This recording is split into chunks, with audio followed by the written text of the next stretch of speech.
พี่น้องเลยเนาะตัดภาพมาอีกทั้งพี่มาหอดหน้าแม่ตุ้ยแล้วเนาะมากระทางพวกผู้ชายเพิ่นญาติพี่น้องเนาะชาวบ้านพากันมากลางโต๊ะกลางเต็นท์แล้วเรียบร้อยพี่น้องเลยเนาะผู้มาห่อข้าวต้มกับห่อพุ่นอ่ะเนาะแต่เฮาทันได้ห่อเนาะมากะเลยมาทางครัวเลยเนาะถ้าไปโชคไอ้ตามาผู้ใดสิได้ห่อแต่ว่ามาเฮ็ดซอยอันนั่นนี่น้ำมูอยู่กินนี่จักหน่อยสิไปโชคไอ้ตาพี่น้องเลยซอยหมูน้ำเพิ่นเมื่อกี้เนาะมาห่อแล้วก็ซอยหมูวันนี้มาเปิดคลิปบัดนี้ทางป้าเพิ่นก็ลวกผักเนาะ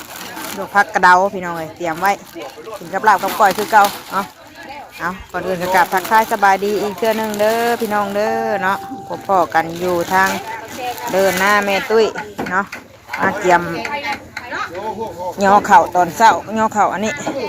ได้หนึ่งเข่าเนาะหนึ่งเข่าใส่หม้อปลาลุงเพิ่นถามว่าเฮ็ดแบบไรหนึ่งเข่าใส่หม้อเนาะแบบนี้นะพี่น้องเอ้ยเนาะเอาแยงใส่เอาไม้เอายางกาดอยู่ทั้งลุ่มมันแล้วก็เอาแยงใส่เอาเข่ามาเทใส่แยงเนาะแต่สิประมาณนี้หนึ่งใส่เตาอันนี้เขาเลยแรกๆขี่รถขึ้นไปชูแมงเจ้าพุ่นแหละเนาะเอามาทางนี้ก่อนได้จังมาห่อข้าวต้มท่านได้ห่อเนาะยังเห็ดอยู่เห็ดกินยังบ่แล้วพี่น้องเลยเตอร์กะมานำกินข้าวบ่ลูกกินข้าวเดี๋ยวไปโรงเรียนเด้อกินไหมเดินปลาลุงเลยปลาลุงเลยกินข้าวเด้อลูกเฮาอีกแล้วคือใหญ่ใช่ไหมตู้ว่าคุณแม่เข่าคุณอ่ะยกไปได้ทั้งน่ะเอาคนย้ายเข่าก่อนย่อเข่าเนาะย่อเข่าทั้งพี่น้องเพิ่นมากลางโต๊ะกลางเต็นท์ช่วยได้พี่น้องเลยทั้งห่อข้าวต้มกับห่อพุ่นน่ะเนาะอยู่ทั้งพุ่นแต่ว่าเฮามาอยู่ทางพี่เด็กครัวเฮาอยู่ทางนี้เนาะจีบจักมาพุ่นแหละแม่นเตอร์สิมาห่อข้าวต้มเนาะเนี่ยเอาเข่ามาแล้วแต่ว่าหอยไว้นี่ก่อนพี่น้องเลยตอนกลับมาพุ่นแหละเพราะว่าตอนนี้มันกะสีสวยเติบแล้วเนาะเล่นมาเฮ็ดเวียกน้ำเพิ่นก่อนจังไปส่งลูกโรงเรียนเนาะกำลังชิงงอข้าวลาบปลาคือเก่าอะไรพี่น้องเนาะลาบปลาที่เอาไว้เมื่อวานนี่แหละนี่ก็เครื่องตำเนาะเกาะพี่น้องเลยเกาะเล่นไว้ตำมาหุ้งมาเรื่อยใช้ข่าวไปยายนี่กำลังชีงอเข่างอน้ำเนาะอันนี้บ่เคยผักละมาปุ่มผักสลัดไม่ตู้นั่นบ่งามเนาะผักสลัดเพิ่นเนาะผักสลัดกูดนี่ผักเพิ่นลายกันไว้เนาะช่วยกันคือเก่าเนาะไม่กลัวเฮาสิไปโชคเพิ่นนี่แล้วน่ะไปโชคแบงเฮียนก่อนว่าจักหน่อยสิมาห่อข้าวต้มนี่ได้ผักหญ้ากันเนาะบื้อดอกพูดเด็กกันหน่อยพี่น้องเอ้ยญาติพี่น้องเอามาช่วยกันคือสิแหละเนาะกับชื่อแน่ช่วยแน่ก็มีเนาะเฮ้ยใช่ลูกสบายดีได้ด้วยกำลังชิปายสบายดีลูกกำลังชิปายค่ะสบายดีพี่น้องเอ้ยเลยมาเบิ่งก่อนจะหน่อยไปบ่อนร้านนะเฉพาะบ่แล้วไปสิไปแล้วเพิ่นลงมาเพิ่นแหละไปไปวะดูดิอันนี้กะทอดอันเขาเอาอันนั้นมันได้พี่น้องเนาะใช่เขาได้เขาเอาเนื้อมันแรกเอาอันนี้มันมาทอดเนาะทอดหัวมันทอดอันนี้มันเอาไว้โต๊ะได้ลูกเด้อผักไว้ใส่กระใบครับผักบัวเนาะนั่นกันลาบหมูพี่น้องเลยสปากันซอยเมื่อกี้นี่เพิ่นลาบอันนี้เนาะแค่มึงน้ำข้างหลังคุณบ่มันน้อยสีแดงไปเขาเลยร้อนอย่างเขาได้เนาะเว้ยกลัวลาบปลาเนาะทางนี้เนาะได้จะนอนยอตินนอนอย่างแซ่บแรงเนาะแดงหัวเขาให้ไปเจอนอนแต่ก็เทือนนอนไปแล้ววันนี้เลยเนาะจับจ่อยพอหรือเปล่าเอาลาบปลาคือเก่าเดียวเลยเนาะอันนี้มาแกงตะเว้นบ่เฮ้ยนี่ตาวใหญ่นี่แกงตะเว้นบ่แม่นพวกนั้นน่ะพาหมอนะอึบใช่ไปทางไหนเอาใส่ตะกั่วนะบ่อันนี้นะจากอำเภอใช่น้ำแน่น้ำกระซีเบิ่งมาเด้อพอเสียบเอาคือเก่าโอเคเฮ้ยเอากระตุกนะกระตุกนะใช่ ไปเอากระโตกก่อน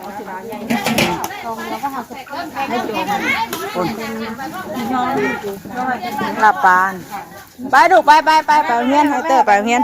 ไปดูมีงั้นน่ะบ่มีดูตาวไปแกงตอนเว้นนี่เนาะตาวที่บาบุญคนนั้นไปมันบ่มีได้จากนั้นหรอเอาเปิดกำลังสิย่อเข่าพี่น้องเนาะ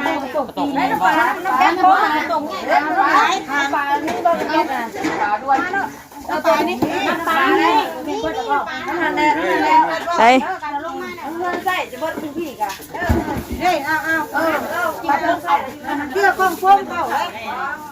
กระดมกระเดาไปตาปะเมื่อก็ไปเห็นปะเอาไปชงไปโรงเรียนก่อนนะให้มาใหม่ป้าลูกปะมันช่วยหรือปะไปให้เพิ่นย่อกันเข้ากันป้าหันเด้อเรากันมากันสิห่อยังไม่ได้ห่อพี่น้องเลยเนาะกันมาก่อนเดี๋ยวเพิ่นยังเตรียมสิย่อเข่าก่อนไปก่อนเนาะไปชงไอ้ตาก่อนมันช่วยเลยเดี๋ยวจะมาห่อข้าวต้มดังไปลูกไปดีเด้ทางเพิ่นห่อข้าวต้มข้าวตาบกันเนาะทางปุกตูกปุกพังพี่น้องเลยไว้ปูห่อเด็กก็ห่อคนอ่ะคนยังบ่ได้กากเตียนยังบ่แล้วก็ได้ห่ออยู่โต๊ะถะป้าลูกป้าโชคไปเฮียดก่อนยืนห่อเลยเนาะ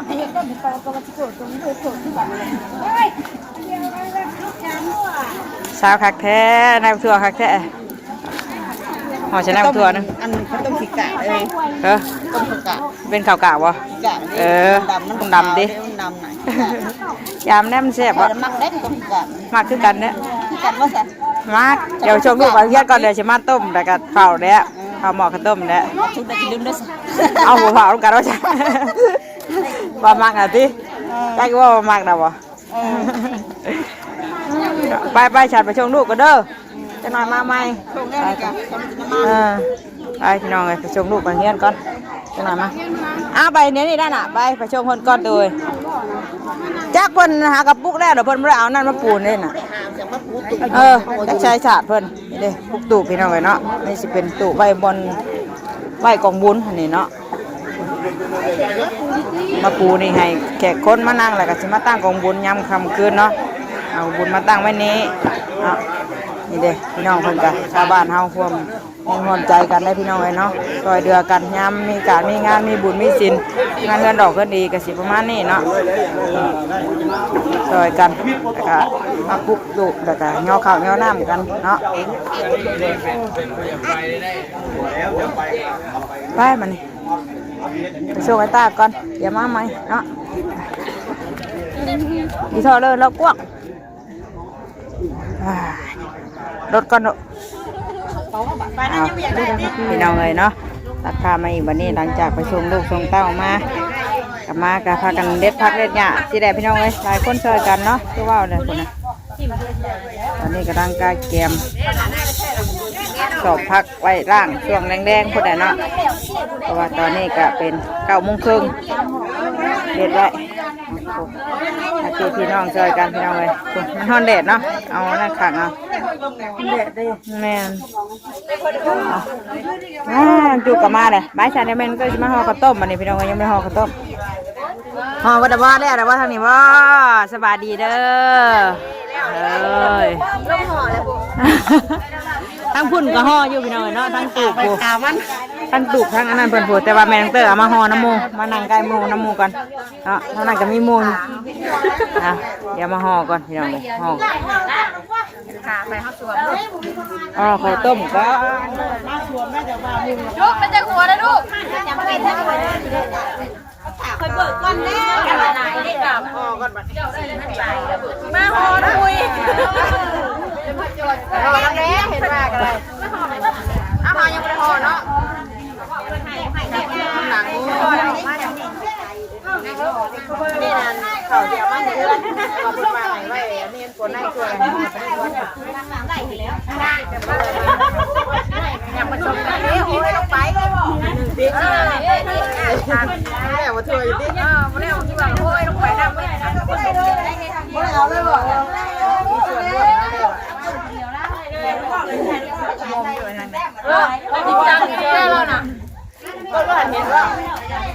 จ้าสวยค่ะ สวยค่ะสวยค่ะ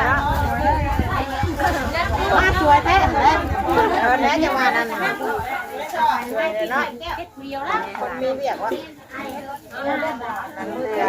ทำให้เอ้ยพอจะตั้งจับมาเบิ่งดูอีกเห็นคนนะเรามาเป็นคนถอดจะปากแข็งวะ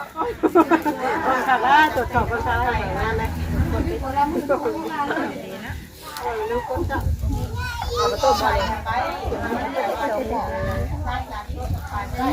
ปต้มจะหมอวะไปต้มแล้วก็ชุบหมออันนี้ลงแล้วก็เทียบโทนเนาะนี่ปั่นยาแล้วทำไมเราอยู่ก็เกี่ยวกับพางอยู่นี่จะได้หายดิ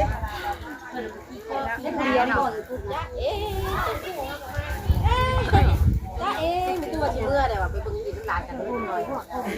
เรียนมากันเรื่องว่าจะเรียนเห็นที่เราไม่รับปุ๊บมาวันนี้เราอ่ะเ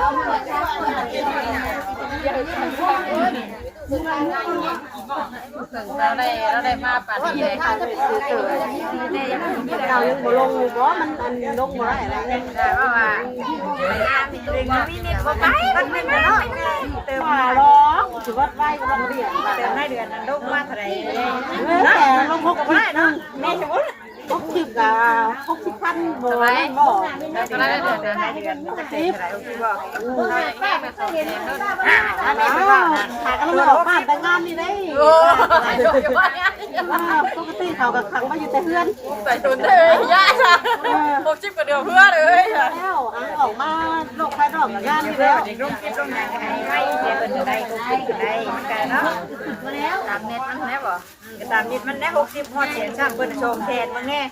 เปิดกันเดียวแล้วบ่แม่นมื้อนะกินละ10,000บ่แม่นแน่10,000บัดมื้อวานนี่ตั้งใส่อยู่หน่ออะไรฮะเอาเลย10,000ลงบ่ได้เลยถึงเดี๋ยวเช้า30มีแขวค่อนข้างใส่ลานเลยน้ำลายจนเยอะเลยลูกแม่ละเทียบบ่โดนไหมเทียบอยากจะช่วยมูว่าอยากอ่ะช่วยแล้วตั้งใจเป็นอย่างนี้เราอยู่แล้วพวกเทียบไม่ได้อย่าไปแก้บึดบ้าเราเลยหายได้เดือนหัวหนึ่งดิแล้วพอสบายแล้วตอนนี้ว่าบางคนเดี๋ยวก็ได้ดีเอาไปเรื่อยแล้วไปเป็นดีดิเขาตกบอกเทียมได้หามคงมาปอกไว้ได้ใช้ชับเลยว้าวลงไปเลยตามงงัดไปก่อนนี่เซลล์เช้าเนี่ยเอาปาดเลยต้องแล้วต้องไว้ละยาละในกุ๊กเช้าหันเด้อสิได้หลายนาทีมาเซลล์กุ๊กเช้าไว้เด้อน้อยขิงบางเนี่ยกูได้นั่นป้าลุงเอ้ยจะซื้ออยากได้อันมาเนี่ยผมหน่อยมันใจดีนะมันโมเมนต์ยกนั้นยกไปคดีนั่นนะวันนี้เราไปทางไหนตั้งใจเลยพูดเลยโอ้โหดิฉันพูดจะมาพี่เอามาน้ำมูเนาะหิวมาน้ำมูเนาะโอ้โหหากมากี่กันเรียกกันแล้วกันเป็นชุกแล้วนะสิว่าข้าวหมูหงเรียกว่าให้ยังข้าวหมูเห็นยังก่อนหันยันเพื่ออันหอกต้องมันในสีหาข้อยันข้อแม่นแล้วจะว่ามาอยู่วนรถยังไงล่ะมาจบว่ายังไงไม่ได้ช่วยตัวไหนหลายคนช่วยกันเนาะมาอยู่อ่ะมาวันนี้ก็จะดีเนาะมาแล้วจะมาหาให้ทำไปหลายคนได้สาวคนได้ขวดนี่เรียบร้อยแล้วนี่ขวดมาได้มาอยู่อย่าปาดลายจะปาดลายคนเอาเอาบนหัวได้คนทำให้กันห่อลายกันห่อถามก้มหนึ่งดอกกับไม่ได้ลายเกิดมาลายเกิดมาลายจ้ะเอาจงเพื่อนเอามาให้เพื่อนเอามาเป็นยาห่อได้นะมันเจ้านั่งไม่ยังจะห่อไปเรื่อยๆแต่เนี่ยเนี่ยก็ช่วยกันนะไปช่วยเขา เด็ดหักเด็ดโคนออกไปล่าง สาวโก้ดีก็3โก้ผู้ละ3โก้4โก้5โก้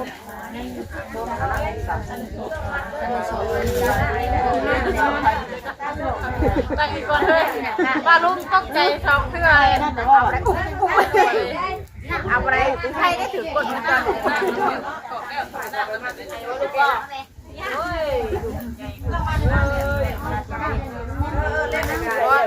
เราจะแก้มันหลอดไม่ได้เราจะถิ่มนะเราสังเกตต้องแก้หลอดแก้หลอดแล้วก็ทิพย์เดินออกมาได้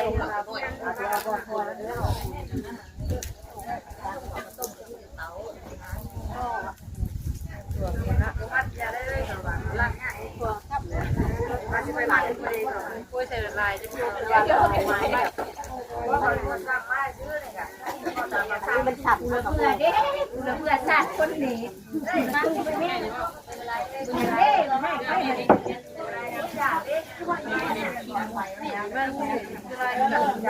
ทางกันก็ทางกันทางกันทางอะไรเขาเห็นยุ่นมีหลักฐานแล้วที่อันอีกเรื่องอีก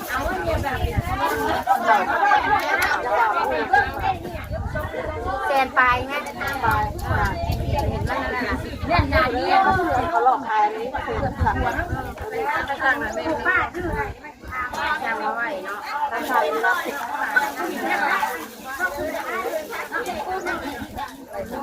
โอ้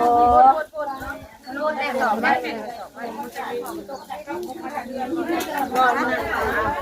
ทำให้เจ้าห่อมาเลยอ่ะห่อได้3คนไปตีกัน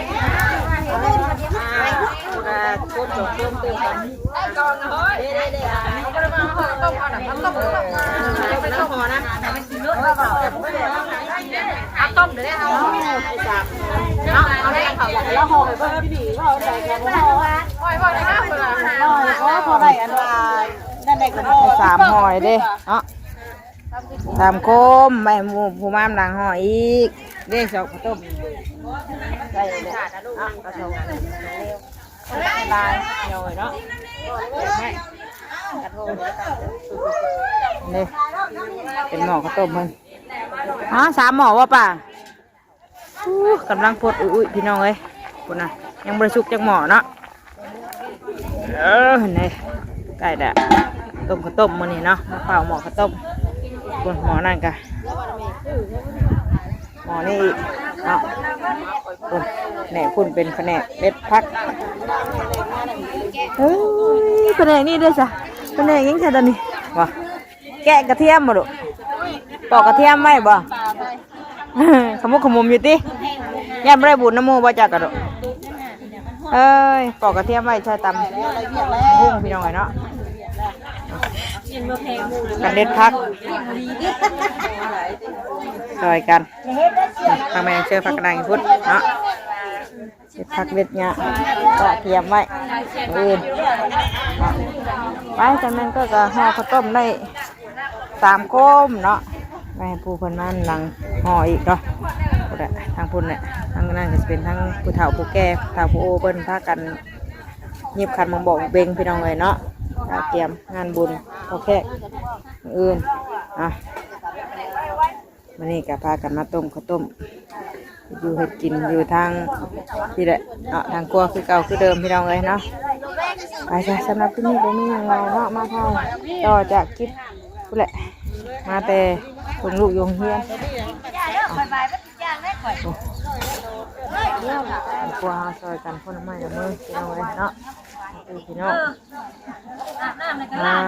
พูดช่วยกันหลายคนหนึ่งเห็ดอันหนึ่งคนหนึ่งเห็ดอันหนึ่งก็แล้วไว้เนาะทั้งตูบทั้งอันนั้นเพิ่นกับห่อข้าวต้มเนาะผู้มาหลังหอมหลังผู้มาก่อนห่อก่อนแล้วก่อนพี่น้องเลยเนาะอาชีพประมาณนี้เนี่ยบ้านเมืองเฮาเนาะช่วยกันมีการมีงานกันไว้สั้นเดี๋ยวแมงเตอร์จบคลิปก่อนเด้อปลาลุงเด้อไปพอกันอีกคลิปหน้าเนาะเดี๋ยวถ้าติดตามเบิ่งอีกต่อไปเนาะมีคลิปยังลงให้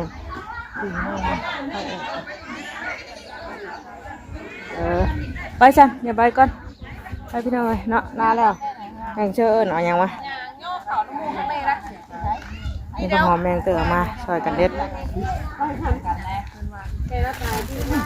เอาแขกเอาขาบ่ขากล้องไฟใช่ป่ะ บ่แล้วมา บอกกี่ว่าจะเอาไปชงเพิ่น ต้องชม ว่าจะเอาไปไว้ของเก้าน่าจะเพิ่นหาบ่เห็นนะจะขากล้องไฟ กับว่าชมบอก ต่อแล้วบ่อาสบายดีโอ้ยสบายดีเดี๋ยวสิลาได้นี่น่ะสบายดีเว้ยมาใหม่ได้หรือสบายดีมาอันลาได้โดยไปแล้วจ้าพี่น้องเลยเนาะโดย มากันคนตามชัดแล้วต้องชมกันเนาะ